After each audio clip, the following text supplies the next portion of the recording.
But it now appears that if Facebook says something is false, then it is false. But then, if Facebook changes its mind and says that something is true, then it must be true. This is extraordinary hubris, isn't it? Also dangerous, I would have thought.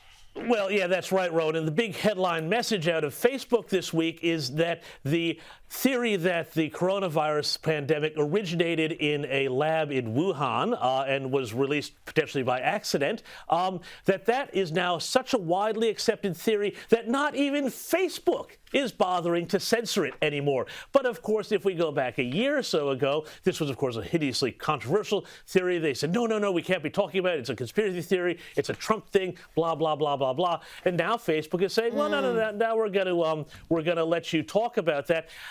That's the proximate issue that's interesting here. But the really fascinating thing, and you know, Rowan and Rita, I've talked about this a lot on this show, about the immense pressure or the power of big tech. You know, these are the new public squares, and you have got people like Zuckerberg and the people at Twitter and everywhere else deciding what you can and cannot talk about. It's the same thing during the U.S. election last year, remember, when they said, you can't talk about Hunter Biden and his crack habit. You can't talk about, Joe Biden and the Ukrainian corruption stuff because that's just, that's a conspiracy theory, they are saying, and so you can't talk about it. It's a real indicator of just how much power these guys have. Their line that they are just a neutral platform falls away completely because this shows that there are publishers making editorial decisions about what you can and cannot say and can and cannot read about.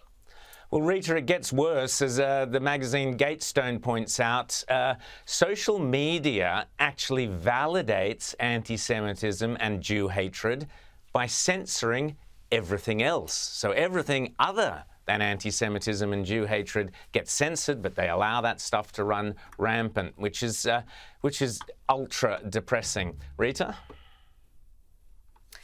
It is, and we saw that with the latest conflict in Israel and the rise in anti-Semitism in US and Europe and anti-Semitic attacks. And you saw things trending on Twitter that would never be allowed to trend if it was against any, say, another religion or people of colour. It was just so blatant. But James is right. They've got such incredible control over what we see, over the news we consume, and this Orwellian way they go about it, where they decide what's true and what's not, regardless of the facts. They were basically doing the bidding of the Chinese Communist Party, because it was China who was most upset about that theory of the Wuhan lab being the source of COVID. And they were banning people for merely suggesting that. And now they're saying, oh, well, maybe it's true.